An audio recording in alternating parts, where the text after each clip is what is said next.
All right, I got a couple questions today asking me what camera should I get, and these two situations are very, very different, but we'll start with Alan, and he says, I'm going to Africa again for a photo safari, taking the OM-1 with the 150 to 400, and the rest is a Canon R5 kit, which is a 70 to 200, a 24 to 72.8, and a 16. And leaving the RF100 to 500 at home since I'm taking the Ollie Big White. Ooh, I like that name. I was thinking about taking the full Ollie kit and leaving the Canon stuff at home, but I would need another body. I always take two bodies. I could get another OM-1, but I'm wondering if the OM-5 would do as well. I never handled or shot an OM-5. Alright, so I've never been on an African safari myself, so I'm going to have to try and extrapolate what the use case might be for this second camera based on the information you gave me about the R5. So it seems like you just want a second camera to do things that you can't do with a 150 to 400 on an OM-1. Basically, you know, we're talking about maybe animals you can get closer to, maybe some birds, or maybe, you know, travel photos of the area and, you know, scenic stuff. And the OM-5 really is a very compact, lightweight system and will certainly is capable of all of that. You know, you throw on maybe a 12 to 45 f4 and, you know, put this in your pocket, another 40 to 150 f4 to 5.6 kit lens, and you'll have a camera system that's very capable of doing, I think, exactly that. Now, the other part of the equation is handling, right? The OM-5 is a much smaller camera, and, you know, I think if you're going to talk about putting maybe a 12 to 100 or 40 to 150 f2.8 on this kind of camera, you really should probably get the grip that you know that's available for it. You know, I have a third-party one here that I like, and it makes handling the camera much more comfortable, in my opinion, if you're going to be using larger lenses. I mean, if you're only going to have the kit lenses on here, you don't need this grip. But for me, I like to take this camera out time to time with the longer lenses. Even the kit 75 to 300 is much easier to handle this camera with just a little bit of a grip on it like I have here. So that said, though, it kind of begs the question, why get an OM-5 with a grip when you can just get the OM-1? Because apparently that's within your budget, right?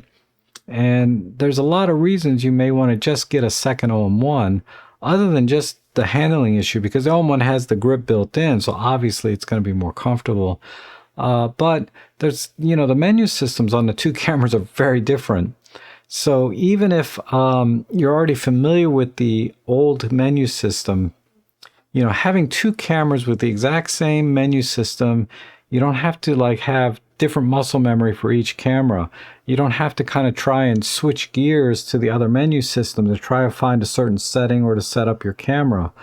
You know, because half of getting the picture, if not more than half, is you don't want your camera to get in the way, right? It needs to become basically second nature. You don't want to think about the settings or where the buttons are on your camera when you go to take a picture. Otherwise, you might miss the shot. Because that's happened to me so many times where I'm kind of fumbling with the menu system and then I miss the shot, right?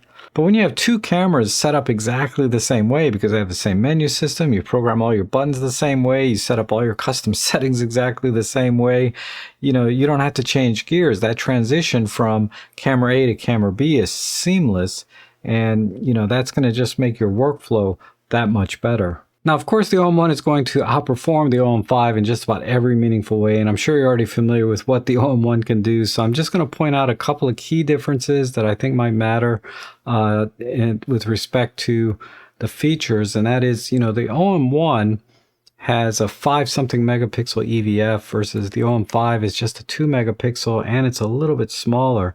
So the user experience, at least through the EVF, is by far superior on the OM-1, just that alone. Also, the battery life on the OM-1 is significantly better. You know, I've shot all day with casual shooting on an OM-1 on a single battery versus, you know, the most I've ever gotten out of an E-M5, you know, and I would assume the OM-5 is, you know, about 3 hours, maybe 4.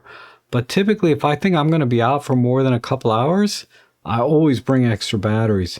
Versus the OM-1, of course, I always bring extra batteries, but I don't really worry about it. I know I'm going to be able to go pretty much most of the day on a single battery.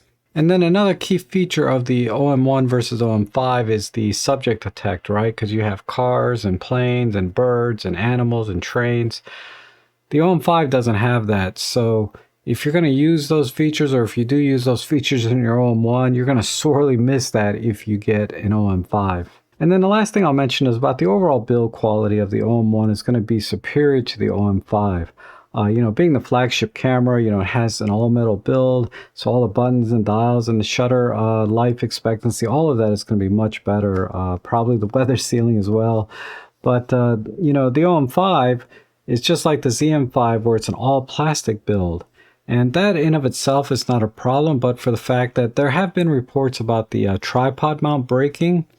And whether it's user error or, if there's a defect in the design here, one of my students, somebody I know personally, actually theirs broke, and they said that they didn't do anything to put stress on it. They always used the mount on the lens, and they were just mounting their camera with a regular lens, and it broke. So, because the bottom of this is plastic, and that's one of the reasons I got this grip, is because it has this full metal plate that sort of redistributes those pressure points off of the tripod mount and across the entire bottom of the camera. Of course, the OM-1, you have to also be careful, right? You can break a tripod mount on an OM-1 if you put too much weight on it, but certainly the OM-5 would be more susceptible to that kind of damage. So I hope that helps you make a decision between the OM-1 and the OM-5. Basically, just get the OM-1, and I'd be remiss not to mention that right now, OM has a trade-up event where they're giving you $200 off the OM-1 and an extra $200 on anything you trade in, so you can trade in your R5 for a new OM-1. Okay, the next question here is from T. Carlman, and he says, I think one of my E-M1s have died. It's a Mark 1. Even after reset, the shutter will not go below 1/8 of a second. I've tried everything that I know of, and the shutter still bottoms out at 1/8 of a second. OM-1 is no longer supporting this, and he's asked me if I know where it can get repaired, or is it just a loss. And it looks like you already have an OM-1, because it says you would get another one if you could, but you look at the Mark 1s as your backup. Alright, so I don't actually have an E-M1 Mark 1 to try this out, but I looked in the manual and it looks like that the shutter speed of 1/8 of a second is the limit when you're shooting in silent mode. So if you're shooting in silent mode, electronic shutter, the shutter won't go any slower than 1/8 of a second. That's the limit, between 1/8 of a second and 1/16,000th of a second. There's also a limit on the ISO between ISO low and ISO 3200 when you're in silent shutter mode. So if that's the case, there's nothing wrong with your camera. It's just you can't shoot slower than 1/8 of a second if you're shooting in silent shutter mode. If it's happening in any shutter mode, then yeah, there's probably something wrong with your camera. Maybe one of the wires got crossed inside and it thinks it's always in silent mode. And I would say at this point, it's pretty much just a loss. It's probably cheaper to buy another one used than to get that one fixed, if you can find a place to fix it, because I don't know anywhere. And in addition to that, I would add, maybe consider getting an E-M1 Mark II used rather than another Mark 1, because it looks like you have an OM-1 already. If you just want a backup camera, I think the E-M1 Mark II you can get for just a little bit more than you would get a Mark 1, and it's a much better camera. You have by far superior battery life than the original Mark 1. You're going to get better autofocus and more feature sets, and also some better video capability. So there's a lot of reasons to get the Mark II over the Mark 1. It's a substantial upgrade from Mark 1 to Mark 2. Now, if there's some reason you want to get exactly the same camera again, because it's possible you got a lot of accessories, right? Not just counting, you probably have a good battery collection by now, but maybe you have certain grips and accessories for the Mark 1 that you want to keep using.